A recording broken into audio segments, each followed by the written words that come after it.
This is BBC World News. I'm Christian Fraser. Our top stories. In Ukraine, fierce fighting continues as Russian forces advance on the eastern city of Bakhmut.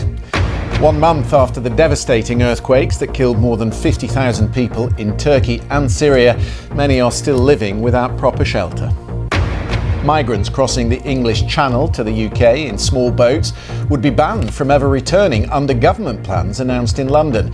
But refugee charities say the proposals are unfair and unworkable.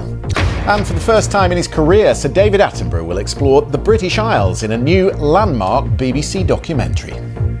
Never has there been a more important time to invest in our own wildlife, to try and set an example for the rest of the world and restore our once wild isles for future generations.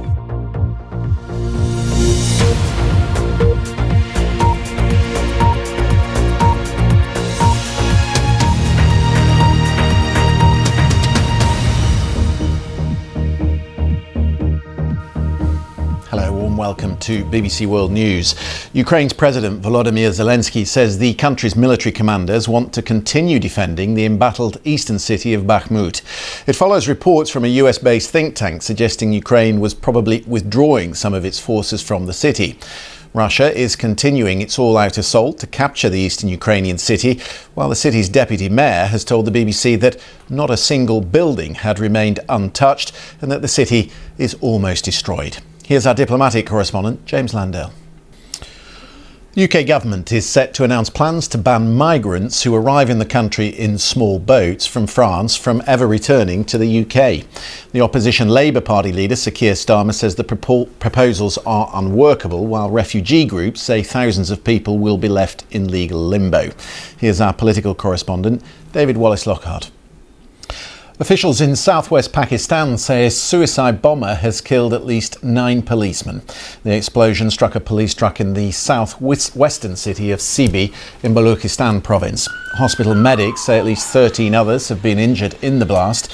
There's been a series of recent attacks across Pakistan targeting police officers. It's not clear who's behind this latest incident.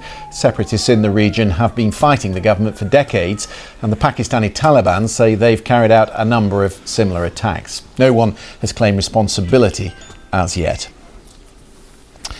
Do stay with us here on BBC World News. Still to come, Sir David Attenborough is back on location, and for the first time he will explore the British Isles in a new landmark BBC documentary.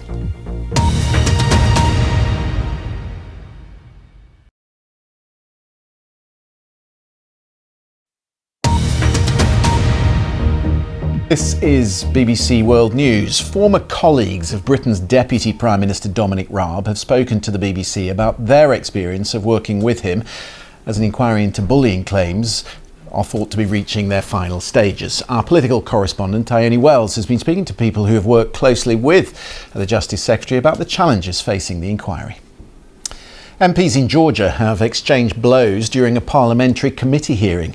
They were discussing proposed legislation that would force some organisations to list themselves as foreign agents. Under the proposed law, the authorities would have the power to monitor groups that receive more than a fifth of their funds from abroad. Critics say it's modelled on Russian legislation designed to curtail freedom of speech and stifle dissent.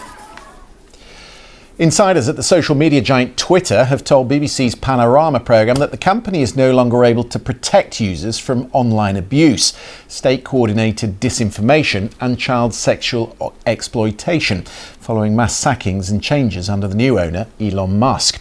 Exclusive academic research and testimony from Twitter users supports their allegations, suggesting hate is thriving under Musk's leadership. Our social media and disinformation correspondent, Mariana Spring, reports. The legendary BBC wildlife presenter Sir David Attenborough is returning to the screens, and for the first time his focus is on the British Isles. Filmed over a 3-year period, it's the first time we've seen Sir David on location. It promises to reveal a previously unseen side of British wildlife. Here's our climate editor, Justin Rowlett.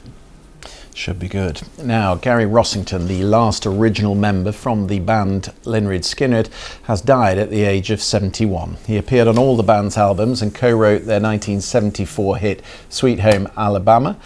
The band began in 1964 and he was still playing their signature song Freebird in concert only a few weeks ago. We will be back with plenty more news at the top of the next hour. Kasia Madeira will be here with Outside Source. In the meantime, you can check all the day's news on the BBC website. Thanks for watching.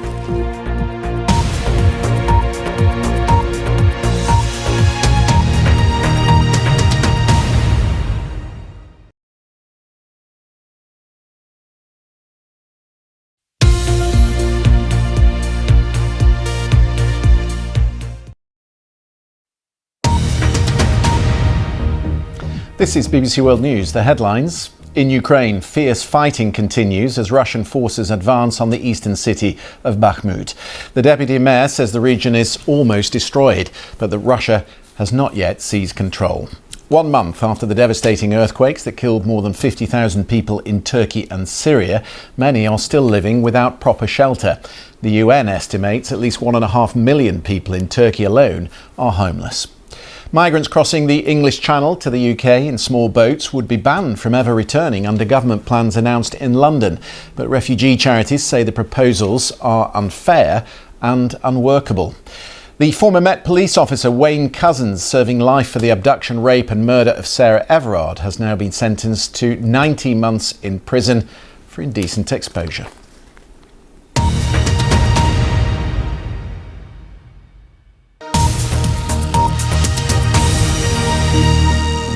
Now on BBC World News, Hard Talk asks tough questions in interviews with people who are shaping the news.